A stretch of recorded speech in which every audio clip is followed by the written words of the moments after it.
Vào ngày 16 tháng 2 vừa qua, điều tra viên huyền bí người Mỹ Asian đã có tìm đến một ngôi nhà có tên là Boyd House, một nơi được cho là đang có những hoạt động siêu nhiên huyền bí xảy ra đáng sợ nhất ở Minnesota. Được biết, ngôi nhà được xây cất vào những năm 1900 cho đến năm 1950. Ngôi nhà bắt đầu bị bỏ trống, không ai dám ở, vì bên trong luôn xảy ra những điều siêu nhiên không thể giải thích. Khi thì những tiếng cười khúc khích, những tiếng bước chân chạy lên chạy xuống cầu thang của những đứa trẻ. Lúc thì nhìn thấy sự hiện ra đáng sợ của một người đàn ông đứng trên tầng 2 nhìn xuống. Nói chung bên trong ngôi nhà này luôn xảy ra những điều kỳ lạ khiến người ta không thể sống được. Và như thường lệ, đợi khi trời tối, một mình Asian đi vào và bắt đầu cuộc điều tra của anh ấy. Nhưng chưa kịp bước vào nhà, anh ta đã được một sự chào đón không ngờ này. Whoever's up there knocking, could you show yourself? There's got to be somebody up there. What the fuck?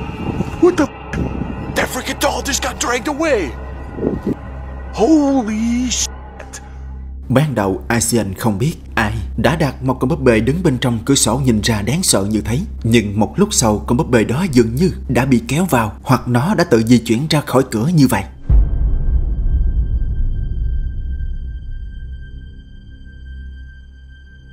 Sự kiện quái dị xảy ra ngoài sức tưởng tượng của Asian, nên nhanh chóng anh tìm lối đi lên kiểm tra để xem chuyện quái gì vừa xảy ra. Oh my goodness. I have got chills walking up here. Oh God. There it is. That's the doll.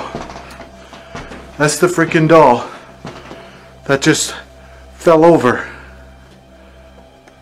I mean, look at the distance that it went. It went from all the way over here to there. There's no way. Quả thật như dự đoán của Asian, con búp bê đang nằm dài trên sàn. Điều đó cho thấy nó đã bị ai đó kéo ra khỏi khung cửa sổ. Rất tò mò về sự di chuyển bất thường của con búp bê, nghĩ rằng mình sẽ có được một vài manh mối khi chụp lại những bức ảnh. Và đúng như vậy, từng bức ảnh Asian chụp trên gác máy luôn xuất hiện những quả cầu màu trắng đang lơ lửng trước ống kính của anh ta.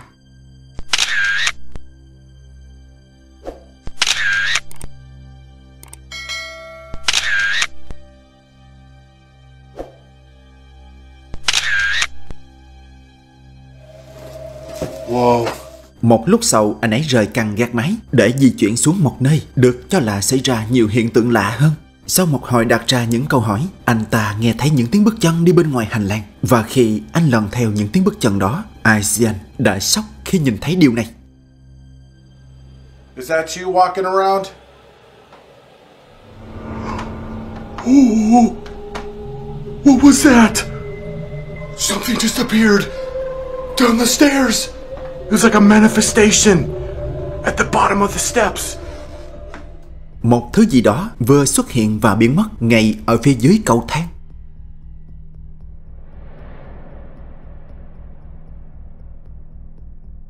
Lúc bấy giờ mắt của Asian cũng đã nhìn thấy sự hiện ra quái dị đó, nên anh đoán có thể đó là linh hồn của người đàn ông và người phụ nữ này, hoặc của một trong những đứa bé năm xưa. Đi quanh nhà một lúc, anh ấy đã có mặt tại một nơi mà miệng anh ta luôn gọi Chúa.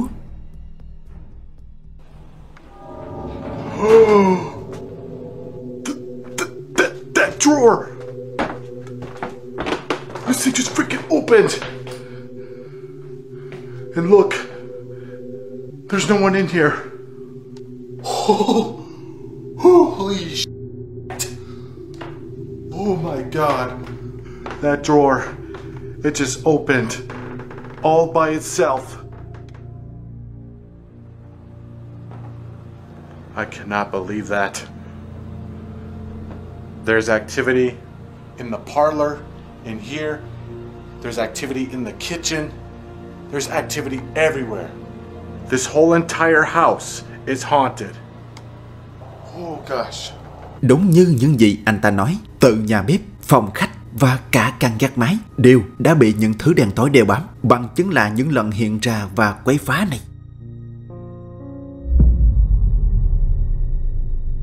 Cuộc điều tra hấp dẫn vẫn đang diễn ra. Nếu bạn muốn xem đầy đủ hơn, bạn có thể tìm đến kênh YouTube của Asian để xem nha.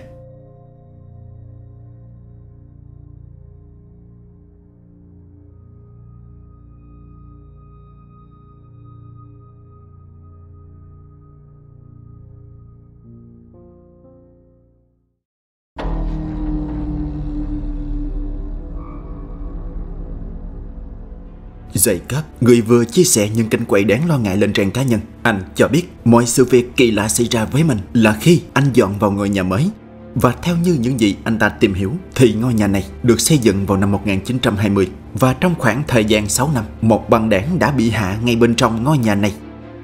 Sự đen tối vẫn chưa dừng lại ở đó. Năm 1989, một gia đình đã xảy ra một biến cố lớn và thi thể của một người con đã được chôn cất ngay bên hông nhà. Với những điều đen tối như vậy, khi những sự kiện siêu nhiên xảy ra, Jacob vô cùng lo lắng cho tương lai. Một đêm gần đây, khi anh ta quay lại khoảnh khắc vui đùa với hai con chó của mình, vô tình một sự kiện không thể giải thích như thế này xảy ra. Sit. Good girls. Pow. Pow. Whatever.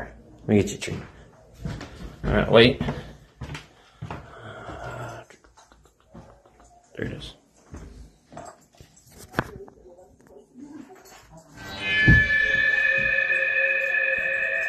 There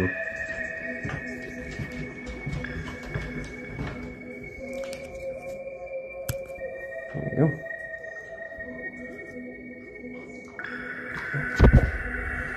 That's fucking weird.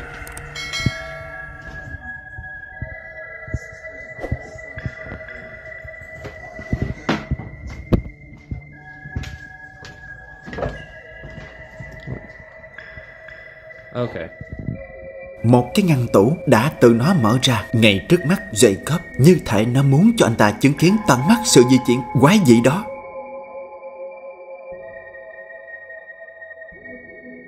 Một ngày nọ, anh ta lại được chứng kiến một hiện tượng kỳ lạ khác xảy ra trên lầu 2. Không rõ đó là gì, nhưng những tiếng lọc cọc luôn vang ra ở trên đó cho đến khi Jacob đi lên kiểm tra, điều dị thường không thể lường trước này xảy ra.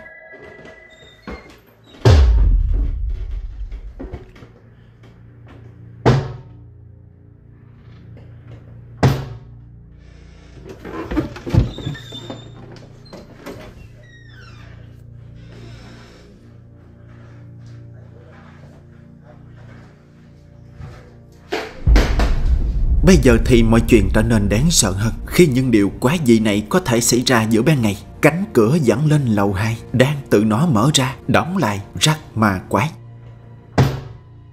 Cho đến khi anh ta đi xuống như muốn bắt quả tang ai đó đang tinh nghịch. Một lần nữa, điều quái gở xảy ra. Món đồ trên tủ đột ngột rơi xuống sàn trước mắt Jacob.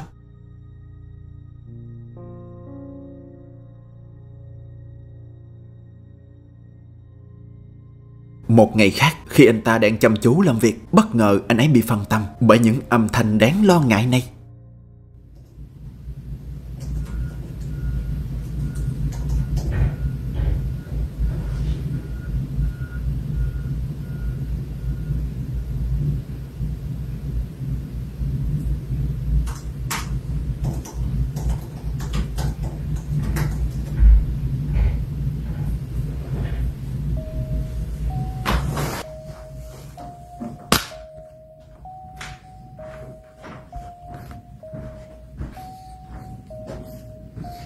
Hello?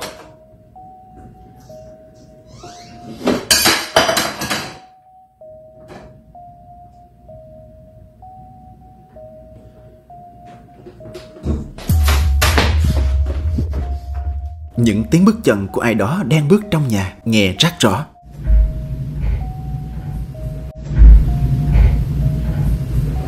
Và cho đến khi Jacob đi vào căn bếp, những điều dị thường kia như muốn chứng minh rằng họ đang ở đây.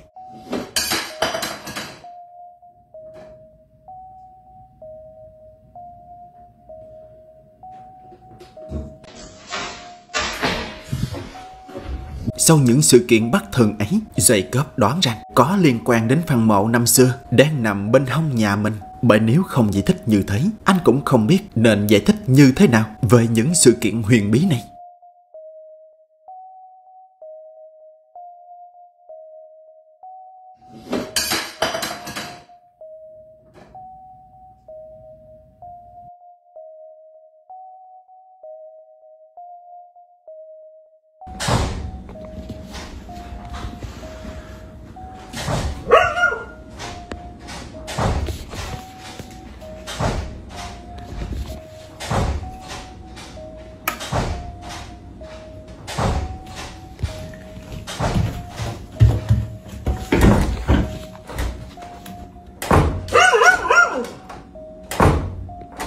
Hello?